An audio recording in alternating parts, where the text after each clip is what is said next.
Alors un grand merci à Daniel Conversano justement pour m'avoir relayé. Je cache pas que ça a énormément aidé. Alors là je vous montre un petit peu Nikishoviec. Alors Nikishoviec c'est l'endroit où je vis depuis 1 an et 1 mois très exactement.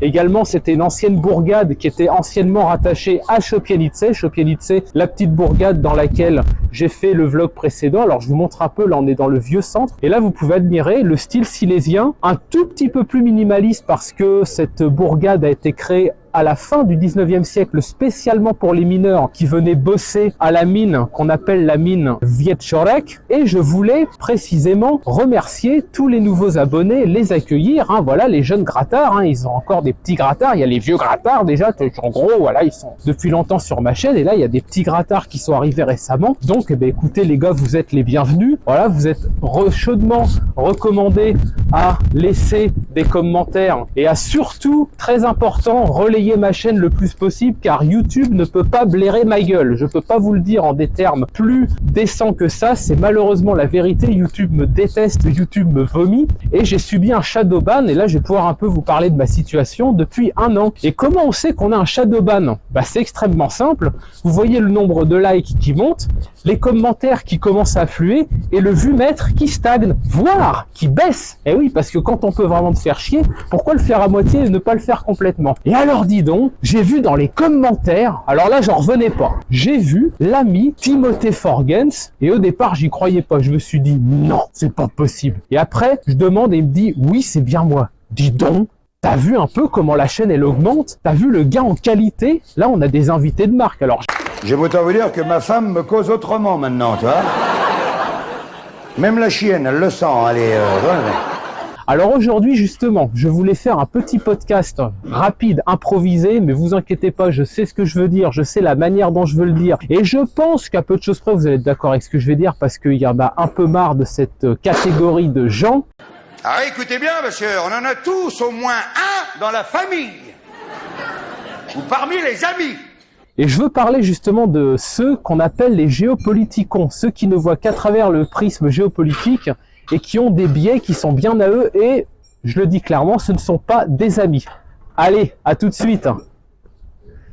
Eh bien, je vous retrouve depuis le cloître de l'église de Nikishoviec pour faire un petit clash contre une catégorie de personnes qui nous les gonflent singulièrement. Et je veux parler des géopoliticons. Vous les avez vus, donc ils cartonnent avec des chaînes YouTube. Et ce sont des gens qui, malgré ce qu'on pourrait croire, ne sont pas si naïfs que ça. Alors d'abord, il faut parler de ce que c'est que la géopolitique. La géopolitique, c'est l'étude des rapports humains à échelle étatiste entre les différents pays. Alors ça peut être entre les différents pays en termes vraiment sur un même continent ou entre même les différents continents ou les blocs historiques, etc. Si la discipline en soi peut être intéressante et peut être noble, on peut pas forcément dire autant de leurs promoteurs. Et alors là, on va parler de toute la bande Rougeron, Soral, Hillard, Aberkan, qui en plus de s'être illustré très souvent dans le complotisme et dans l'anti-blanchisme carabiné, voilà, parce qu'il faut vraiment comprendre que tous ces gens-là ont une détestation de l'Occident. Et le premier biais, le premier clash que je veux faire contre ce truc-là, c'est le fait que tous ces gens, sans exception, si vous trouvez une exception, dites-la moi, ça m'intéresse. Tous ces gens, sans exception, sont anti-blancs, anti-occidentaux et ne voient pas d'un bon œil, par exemple, des choses aussi basiques que, je ne sais pas,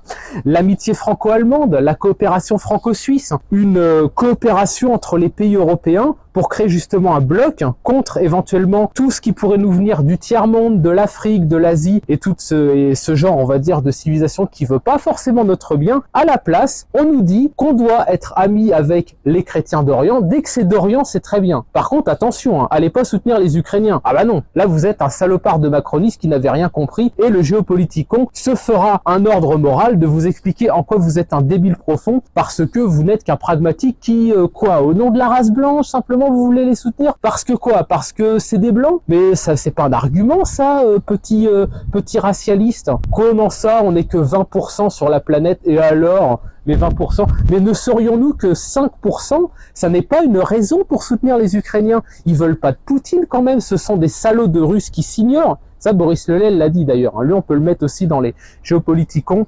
C'est bien qu'on voit ça. Faut montrer ça. la vraie nature des cuistres. Ces gens prônent des alliances contre nature. Il faut être pote avec l'Iran, il faut être pote avec les mollahs, il faut être pote avec les talebs. Bon là, encore une fois, je ne fais référence à aucune ligne de merde, suivez mon regard. Il faut être pote avec Poutine, avec Loukachenko.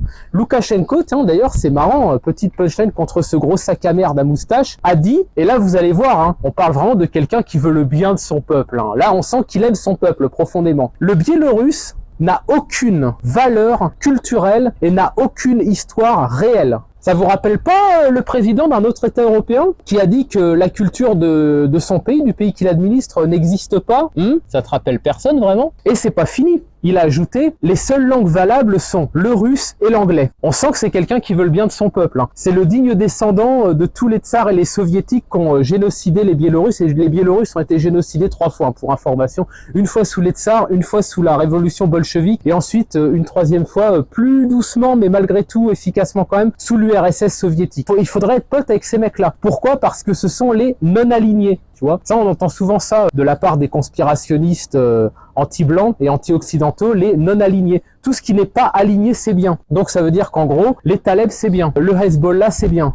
Et d'ailleurs, ça va aussi dans l'autre sens. Hein. Vous avez aussi des géopoliticons ultra pro-israéliens qui font des gorges profondes. Alors moi, je le dis dans les cas Israël-Palestine, j'estime que c'est les deux faces d'une même pièce. Moi, ça m'intéresse absolument pas. Sémite A ou Sémite B, moi, c'est Sémite 0. Voilà. Je sais pas si la vidéo restera en ligne. Je l'espère, on ne sait jamais. Par contre, pour le cas des Ukrainiens, vu que ce sont des Blancs qui se prennent des bombes sur la gueule, voilà, ça m'intéresse beaucoup plus et qui combattent pour leur identité qui n'est pas l'identité russe. Deuxièmement, les géopoliticons ont toujours un biais du pays dont ils parlent parce qu'ils ont vu en général l'aristocratie du pays concerné.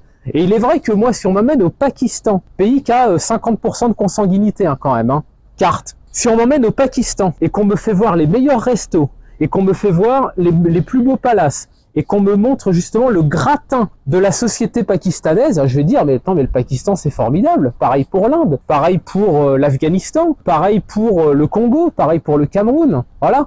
Et à côté de ça, il faut pas s'imaginer qu'ils font ça gratuitement. La plupart, ils touchent un chèque. Ce qui est sûr, c'est que par exemple, un mec comme Soral touche un chèque de l'Iran. Il va toucher un chèque de la Russie. Et des mecs qui sont pas justement dans des médias, ils appellent ça de la réinformation, mais bon, j'ai tendance à dire de l'enfumage, de type François, par exemple, Azalbert. Bah pareil, il touche son chèque. Comment il s'appelle? Poussard. C'est une saloperie, lui, Poussard. Qui est à l'origine de la feuille de chou, fait et document. On devrait appeler ça fait et complotisme. Pareil, il touche son chèque. Tous ces gens détestent les Blancs. Tous ces gens détestent l'Occident. Alors, je dis pas que l'Occident, il n'y a pas de problème. Hein. Moi, je suis le premier à dénoncer, par exemple, ce que j'appelle la culture du divertissement. Je pense que ça devrait être considérablement rationné, parce que ça a tendance à un petit peu trop congeler les instincts de reproduction des Blancs. Ça, c'est on va dire une critique que j'aurais, et il y en aurait d'autres à faire. Maintenant, qu'est-ce qu'on observe? La société occidentale, elle attire à peu près tout le monde. Tout le monde veut venir en France, en Pologne, en Allemagne, en Tchéquie, en Autriche, en Norvège. Pourquoi? C'est curieux ça. C'est quoi qui les attire à votre avis? Voilà, tout simplement. Donc c'est une hypocrisie. Les géopoliticons sont des anti-blancs. Les géopoliticons prônent des alliances contre nature au prétexte, alors parfois ils se servent de l'argument fallacieux de l'historicité. Ils vont vous dire « Oui, mais regarde, François Ier, il a fait alliance avec Soliman le Magnifique, donc ça a quand même un sens. » Il a pas compris que à l'époque, en fait, le centre du monde, bah, c'est l'Europe, c'est comme ça, voilà, c'est l'Europe, c'est la plus grosse démographie, c'est le plus gros point chaud de création culturelle. En fait, c'est un modèle pour le monde entier, donc on pouvait se permettre de faire de temps en temps quelques petites alliances ponctuelles, et ils prennent encore ça, ils prennent des analyses du XVIe siècle, ils vous les plaquent sur le monde moderne. Ça n'a aucun sens. Tous ces gens-là sont là pour vous vendre un tapis, ils ont toujours un tapis à vous vendre. Hilar, il a un tapis à vous vendre. Rougeron, il a un tapis à vous vendre. Des bouquins très chers, très très cher, hein. Faut pas croire que c'est des bouquins à 6-7 euros, non, c'est entre 30 et 50 euros le bouquin, quoi. Mais c'est pour le bien, c'est contre l'axe du mal. Ah oui, l'axe des Blancs, les Blancs c'est le mal, c'est ça qu'ils vont t'expliquer, les États-Unis. Je suis premier pareil à faire une critique saine et raisonnée des États-Unis, mais l'anti-américanisme primaire c'est un truc d'adolescent. En fait les mecs ils en sont encore au niveau du McDonald's, Coca-Cola. Alors, j'ai fait des vidéos quand j'étais à Béthum où effectivement j'explique que quand on se déplace en Europe et qu'on fait des petits voyages initiatiques, il est préférable de soutenir les commerces locaux et de ne pas aller dans ces merdes, tout simplement parce que qualitativement c'est pas terrible, les prix sont très élevés et surtout ça ne vous apporte rien culturellement. Mais l'anti-américanisme primaire, c'est un truc d'adolescent. profondément. Il faut un peu faire évoluer la chose. Alors certains vont me dire, oui mais toi tu vas faire de l'antirussisme primaire. Non, je ne fais pas d'antirussisme primaire, je suis anti-Poutine, je suis pas anti-russe, pas du tout, je suis pas anti-russe du tout. Moi j'estime au contraire que les Russes méritent quelque chose de mieux que cette espèce d'homme du 19e siècle qui veut baiser la gueule de ses voisins et qui se considère même pas européen, parce que ça il faut pas oublier ça. Ces gens ont un tapis à vous vendre, sont anti-blancs, vous font croire qu'ils ont une analyse profonde parce qu'ils utilisent des termes compliqués, ils rejettent, encore une fois, c'est le syndrome bourgeois, encore une fois, c'est le syndrome gauchiste, voilà, ils rejettent une explication simple. Ouais, s'il y a de l'insécurité en France, c'est pas parce qu'on déstabilise je sais pas quel pays, non, c'est parce qu'il y a des non-blancs à bas QI et à haut niveau de consanguinité. Voilà, c'est juste pour ça. Tu retires ça, et même si la France continue à bombarder comme une frénétique le reste du monde et qu'on n'avait pas ces populations-là, on n'aurait pas de problème. Alors là, ça peut paraître immoral ce que je viens de dire, et pourtant, rejouer la cassette en arrière, c'est parfaitement vrai. En conclusion, ces gens sont malhonnêtes, ont un tapis à vous vendre. Les Azalbert, les Rougeron, les Soral, les Hillard, les Aberkan, les Asselineau. Asselineau, c'est pareil. En fait, il y a une interpénétration entre les souverainistes anti-européens et anti-blancs, anti-occidentaux donc, et ces gens-là. On va finir sur une note un peu rigolote. Vous savez que la langue française, c'est une langue qui est extrêmement diverse, comme d'ailleurs les autres langues européennes aussi, on peut en dire autant des autres langues européennes, et qui comporte différents niveaux lexicaux. Petits mots, mots moyens, mots durs, mots doux et gros mots. Et ben moi j'estime qu'il faut toujours adapter son champ lexical aux gens dont on parle. Moi par exemple, si je parle de Conversano, si je parle de Lapierre, si je parle de Oberton, je veux dire que ce sont des gens qui sont beaucoup plus proches de l'attitude de gentilhomme, qu'ils font un travail de pragmatisme et d'éveil réel des consciences en montrant ce que les gens ne veulent pas voir, c'est-à-dire Lapierre. En fait, il a juste à filmer 5 minutes pour qu'en fait ça soit un désastre, parce qu'on voit à quel point les gens sont devenus débiles et que tout ce qu'il filme en fait donne raison de fait à l'extrême droite. Voilà. Daniel Conversano qui fait de la pédagogie sur le fait de se reproduire et de faire des familles de blancs et de faire l'unification des blancs, ce à quoi je participe à moi aussi. Et Oberton qui t'explique que effectivement toute attente de l'État, comme si c'était une maman qui allait être bienveillante envers toi, eh ben c'est une attitude de débile profond et qu'il faut se reprendre en main. Moi, ces gens-là, je dis, ce sont des gentilshommes, des gens extrêmement pragmatiques et, encore une fois, il faut adapter son vocabulaire quand on part de l'autre côté. C'est pour ça que je dis que Rougeron est une boule de pu et que Aberkan est un mythomane doublé d'un militant anti-blanc qui soutient les régimes islamistes, tout simplement parce qu'il rêve de la destruction de l'Occident. Voilà, il faut savoir d'où ces gens parlent. Et sur ces bonnes paroles, une nouvelle fois, je vous invite à partager cette vidéo, à propager la bonne parole. Il y a même un mec qui m'a dit « Mais tu vas porter des lunettes de soleil dans tes vidéos tous les jours ?» Alors moi je dis non, uniquement le mardi et le vendredi. Pas les autres jours, ils sont pas bons les autres jours. Vous savez qu'il y a un mec qui m'a contacté en privé juste pour m'insulter parce que je portais des lunettes de soleil. Et ben rien que pour faire chier ces connards coincés du cul, je vais continuer à les porter, à sortir des punchlines et à amuser un petit peu la galerie. Allez, à la revoyure, à très bientôt.